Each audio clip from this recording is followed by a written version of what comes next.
my beautiful kings and queens. Dr. Edward Robinson Jr. From his earliest life, he learned of his maternal family's Nigerian background of wealth and splendor. His great-great-great-grandfather in Benin City, Nigeria, was both a lawyer and a sculptor. His great-great-great-grandparents lived in a beautiful three-story home of polished stone. He learned of his granddad's murder by English soldier thieves who stole his sculpture and gold. His widow, Grandmother Nzinga, was put on board a ship in 1813 to be brought as a captive to America. And this abolitionist ship, just luckily for me, captured the ship and towed it to Trenton, New Jersey.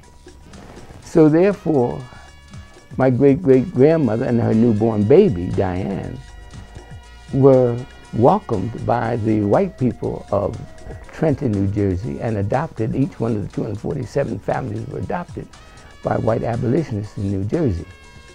And we were adopted by a white family named Stewart. He learned all this from his great-grandmother, Nzinga's granddaughter, and her daughter, his grandmother. So she told that story to Mary Diane Thomas, who I was living 2 doors from, my great-grandmother. And that's how I found out. Then one day he went to see a motion picture called Tarzan of the Apes, and there he found out about the terrible showings of Africa and its people. He then understood how the lies in the pictures had an influence on the minds of African Americans. So what they did was use drama, which is the sword that changes attitude. See, it's all attitudinal. It's all attitudinal.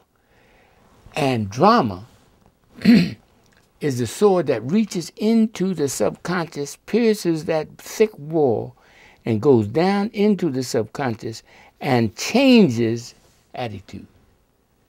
Drama. So they use drama.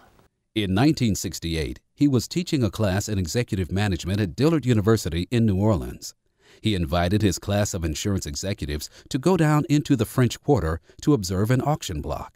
I began telling them about the people who on that auction block were great doctors, because Imhotep was the first doctor. He was the one that taught Hippocrates. More their eyes began widening, and on that auction block there were great mathematicians. A black man whose name is Hermes created algebra 3,700 years ago. As they were standing before the auction block, a vision appeared before Dr. Robinson. A vision of beautiful people, dressed beautifully, beautiful galas on their heads, and beautiful satin and velvet. And they were moving around. I could hear the murmuring. They wore finely wrought leather shoes, and I'm standing there with my eyes wide open. And then suddenly, from that crowd on the auction block, a voice boomed. Edward, tell them who we are. But from that moment on, I was committed. It seemed as though the ancestors had said, "You're the one. You're the one that's got to tell." And America suffers with what Dr. Ed Robinson Jr., a Philadelphia historian, authority on African and African American affairs, and father of African Genesis, calls the problem. And the problem was that we and all the rest of the people in the society, the Asians, the whites, the Koreans, everybody, including black people, despised our Africanness, despised everything that originated below the Sahara Desert. 3-year-olds reject black dolls in preference to white dolls. There's a whole hatred scene against our physical appearance. In studying the effects of the transatlantic slave trade and its associated process of dehumanizing Africans and African culture in the eyes of the world, Dr. Robinson has developed a systematic solution to the racial problem. And what was that psychology? It's called a psychological law called paired associate learning. paired associate unit. That's P-A-I-R-E-D, not P-E-A-R, P-A-I-R-E-D. When you put together the thing that you don't like with somebody you don't like, then the two become synonymous. When you put together something you do like with somebody you do like, they become synonymous. When you put blacks always in a criminal line and always in a ghetto neighborhood, always killing each other, then they are paired together. When you put whites always in beautiful surroundings, marvelous moral standards, then those two become synonymous. We kill each other because of that. Out of 10,600 deaths last year of blacks killing blacks, 6,000 of them were committed by young men between 15 and 24. For nothing. Over nothing. He looked at me wrong. We hate each other because of the poison that's enveloped our minds from the motion pictures and from the TV and from the school textbooks. What condition are we trying to change? We're trying to change the effects of racism on us. The effects is that we have disproportionate illness. What disproportionate illness? Well, you can go through a laundry list from heart disease to incarceration and trace every one of them back to lack of race esteem. His solution addresses the problem with a sustained profusion of information through dramatic presentations that teach self-respect through cultural and historical truth, which Dr. Robinson has dubbed African Genesis. No question.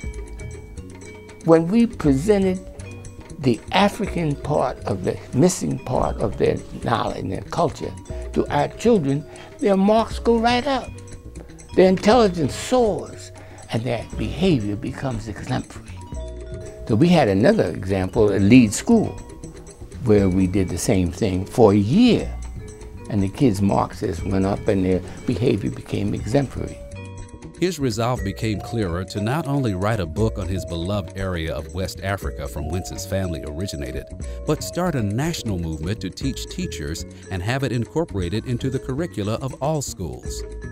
After years of disappointments, Dr. Robinson's efforts were instrumental in crafting the 2005 Philadelphia School District's curriculum policy, making it mandatory for Philadelphia public school students to take an African American history course in order to graduate from high school. So page after page I tell about the beauty and grandeur of the Songhai Empire and how it was invaded in 1591 and our mothers and fathers who were prisoners of war,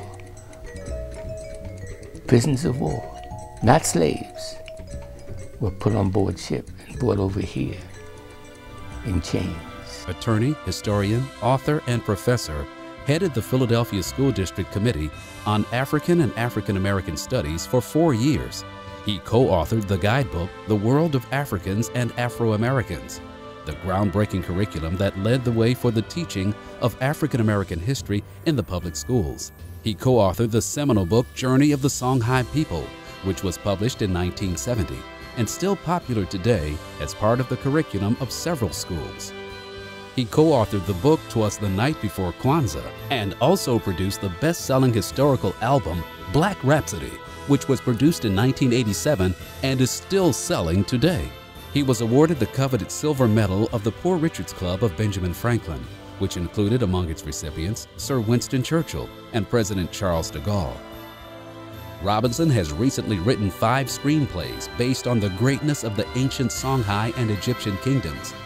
He is a unique individual whose passion has driven him to dedicate over 65 years of his life to educate people in a manner that he believes will change the total society's perception about ancient Africa and the ancestral heritage of all Africans in the diaspora. A new earth will arise. Another world will be born. A people loving freedom will come to growth. And a beauty full of healing and a sense of final clenching will be the pulsing in our feelings and our blood.